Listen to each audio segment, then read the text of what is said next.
Guys, I have a confession to make. Out of all the places in the world I could work remotely, there's only one I keep coming back to time and time again. And that place is, of course, Canggu, Bali. We came a long way, that's what the song say. And I could do all things, I could do all things. Yeah, I could do all things, yeah. We came a long way, that's what the song say. And I could do all things, I could do all things. I can do all things, yeah. Anyone familiar with Bali knows that there's a ton of stuff to do here. But what you may not realize is that Bali, specifically the area of Canggu, is now super popular with those who work online. The remote work setup in Canggu has improved dramatically in the last few years, and the area is growing incredibly fast.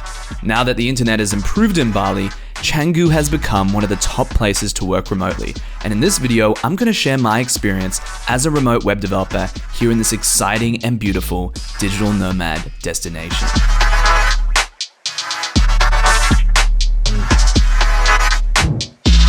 So this time I got a membership to 2 different co-working spaces. The first is Outpost Canggu. I like Outpost for days when I need to get focused work done because it's close to where I'm staying and it doesn't have too many distractions. I start my day at around 6 a.m. on weekdays and head straight to Outpost, where I spend the mornings doing focused work for clients. After lunch, I usually head to Dojo, where I have my second co-working space membership. Dojo is the spot I go to do my more casual work, and it's my favorite co-working space in Bali because of the community. Each week the members get together for beach and beers, and each month they have the monthly members barbecue, which is now very popular. In fact, the digital nomad scene is blowing up in Canggu. Since my last video in mid-2018, there's been a bunch of new spaces pop up in the area, and they all seem to be busy. But if you don't like co-working spaces, you can always work from home or from a cafe. One night I had dinner at Motion Cafe and did my client work until my meal arrived. It was pretty cool to know that I'd covered the cost of my meal by the time it come out. Another one I've been going to is called Cups, and I like this one because it's just a short walk from where I'm staying. The internet here is not too shabby either. There's also this place called Zin Cafe that I discovered towards the end of my trip, which used to be called Coconuts and Coffee, but have since rebranded and added a co-working area out the back, which they call Zin at Work. Very cool setup and somewhere I've been frequenting more of in the last week. Towards the end of the afternoon, I head to CrossFit Wanderlust, where I join the 4:30 p.m. CrossFit session each day. If you're not into CrossFit though, there's a new gym here that everyone is raving about, called Body Factory, which includes a recovery center featuring a swimming pool, ice baths, jacuzzi, and a sauna. Alright, so now we've reached the time of the day when the sun starts to set and the parties begin to start. One thing I do enjoy about Canggu is the nightlife scene. There's always something going on, whether it be Luigi's on a Monday or the lawn on a Friday.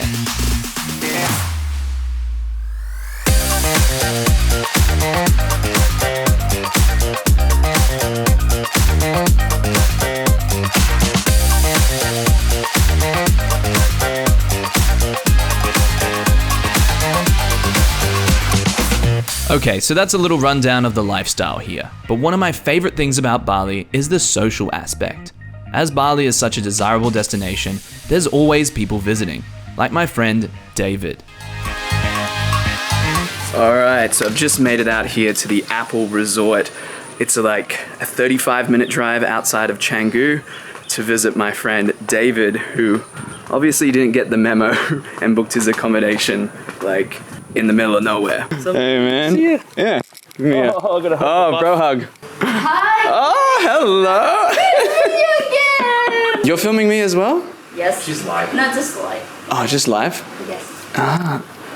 Say hi. Look at this, influencing right here. Look at this, she's an influencer. So as you guys are probably aware, Bali is a place that is very popular with influencers and people who create online content, people who make money online. And David and Nikki here are both those kind of people. So David, you make YouTube videos and sell digital products. Yeah, so I've been making YouTube videos for I guess 5 years. I only started making money doing this kind of stuff in 2016. 80 to 90% of my income comes from selling digital programs, travel guides, courses, things like that. Yeah, and you're making a full-time income online too, right? Yes. Yeah. right? So you have your own YouTube channel as well. Yeah, just a little channel. Oh. Yeah, but it's that's your full-time job now, right? Yes. Yeah, awesome stuff.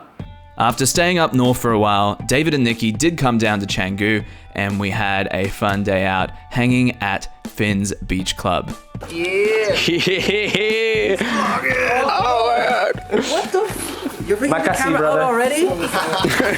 I gotta give you time to prepare, right? How you doing? Good, man. It's out here. Wait, actually, welcome to our home. Let me do this MTV Crib style. Oh my god. It's I feel blessed to be back on this camera, man. My friends from Thailand booked out this beautiful villa right across from where I was staying, which was great for inviting friends over and sharing a few bintangs by the pool.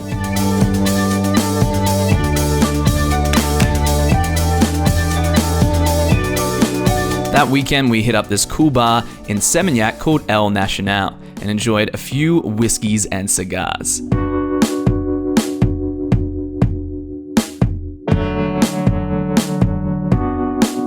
Unfortunately, my friends decided to cut their trip short by a whole 2 weeks due to the ongoing coronavirus pandemic, and I decided shortly after that I would leave as well.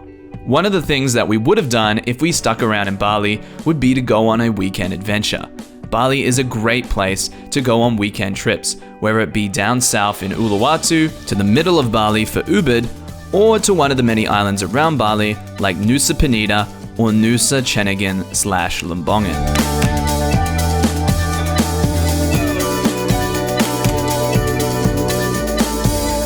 Then, once you're finished with your weekend adventure, you can head back to Canggu, where you'll have all the comforts of high-speed internet, great food and nightlife, and an awesome digital nomad community.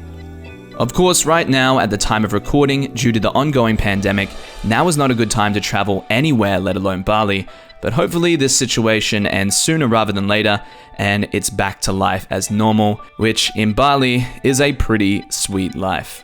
Until next time, I'm Chris the Freelancer. I'll catch you on the next video.